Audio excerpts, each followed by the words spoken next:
Hello friends, आप सभी का मेरे यूट्यूब चैनल में स्वागत है।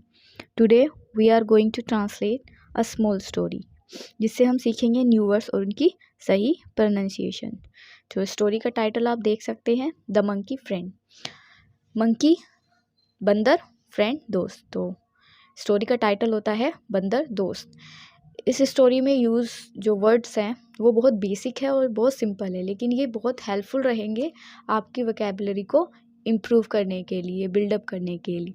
ठीक है, तो स्टोरी को हम सेंटेंस बाय सेंटेंस रीड करेंगे एंड देन उसकी ट्रांसलेशन करेंगे। तो चलिए शुरू करते हैं। लॉन्ग टाइम अगो, बहुत समय पहले, देयर वॉज अ किंग, एक राजा था, वॉज था।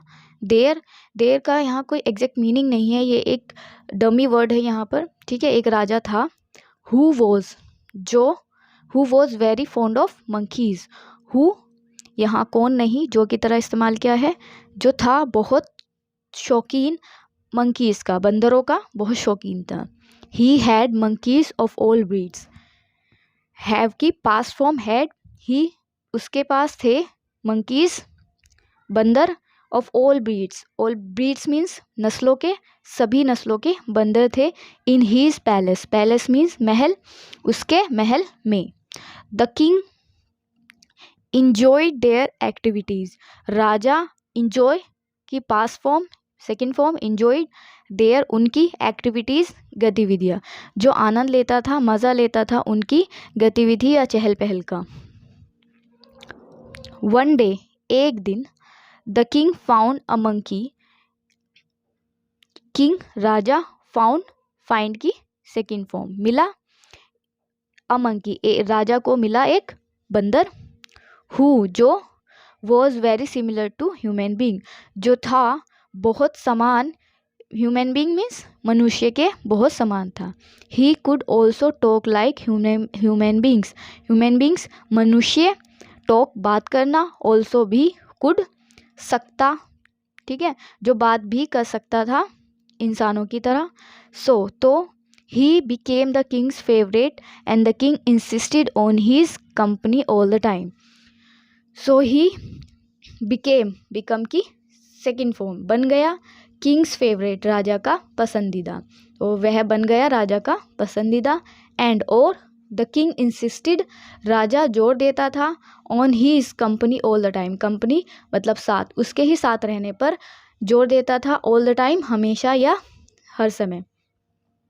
वन आफ्टरनून, एक दोपहर, the king was enjoying his nap and his pet monkey was sitting next to him, waving the fan from time to time.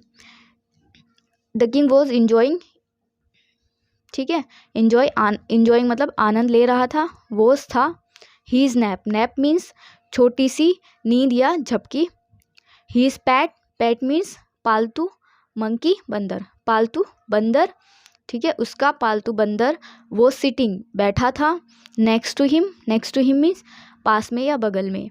Him waving the fan from time to time, और समय समय से पंखे को हिला रहा था। The king was enjoying the cool breeze ठंडी हवा, ब्रीज धीमी हवा, कूल ठंडी, इंजॉइंग आनंद लेना, ठीक है, तो राजा आनंद ले रहा था ठंडी हवा का। चलिए अब इसका सेकंड पैरा पढ़ते हैं। सेकंड पैरा में हम मक्खी के बारे में पढ़ेंगे।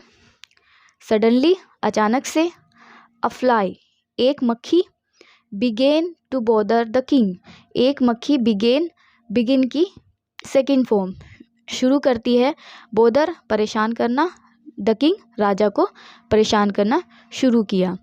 It would disturb the Kings sleep again and again, ठीक है, डिस्टर्ब बाधा डालना या परेशान करना।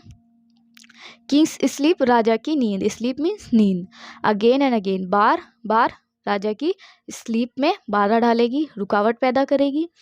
तो the monkey try to wave it off, monkey ने ट्राइड कोशिश, ठीक है, ट्राई की second form, past form tried, कोशिश की, टू वेव इट ऑफ उसे वहाँ से हटाने की। मैनी टाइम, बहुत बार, but the fly would not go away, fly मक्खी नहीं जाती, लेकिन जो मक्खी है वो वहाँ से नहीं जाती। ओके, तो अचानक से एक मक्खी ने राजा को परेशान करना शुरू किया।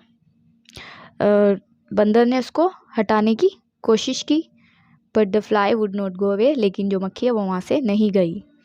The monkey in a fit of anger, ठीक है, जो मंकी था, जो बंदर था, वो गुस्से से भर गया। रेज्ड, रेज की past form, second form, raise means उठाना। अ स्वॉर्ड, स्वॉर्ड तलवार, एक तलवार उठाई। To kill the fly sitting on the king's nose, जो राजा की नाक पर मक्खी बैठी थी उसको मारने के लिए। द फ्लाई फ्लो अवे, मक्खी उड़ गई। But the king's nose began to bleed, लेकिन जो राजा की नाक से खून बहना शुरू हो गया। तो मोरल ऑफ द स्टोरी है, a wise enemy is better than a foolish friend. Wise, wise means समझदार या बुद्धिमान, एनिमी दुश्मन, फुलिश मूर्ख या बेवकूफ़, फ्रेंड दोस्त। बेटर गुड की सेकंड फॉर्म या कंपैरेटिव डिग्री की सेकंड फॉर्म, ये सेकंड कंपैरेटिव डिग्री है। बेटर, जब हम दो चीज़ों को कंपेयर करते हैं तो सेकंड डिग्री का यूज़ करते हैं, ठीक है। यहाँ हम एक बुद्धिमान दुश्मन और एक बेवकूफ़ फ्रेंड को कंपेयर कर रहे हैं, तुलना कर रहे हैं, तो हमने यहाँ पर सेकंड डिग्री का यूज़ किया है। जब हम दो चीज़ों को कंपेयर करते हैं तो सेकंड डिग्री, और जब हम दो से ज़्यादा चीज़ों को कंपेयर करते हैं तो थर्ड डिग्री का यूज़ करते हैं। तो हमेशा क्या होता है, एक बेवकूफ़ दोस्त से अच्छा होता है एक समझदार दुश्मन। तो इसीलिए हमेशा हमें अपने दोस्तों का जो सिलेक्शन है वो बहुत ही समझदारी से करना चाहिए, ठीक है। तो आई होप ये स्टोरी आपको पसंद आई होगी। अगर यस तो मेरे चैनल को सब्सक्राइब करें एंड लाइक करें।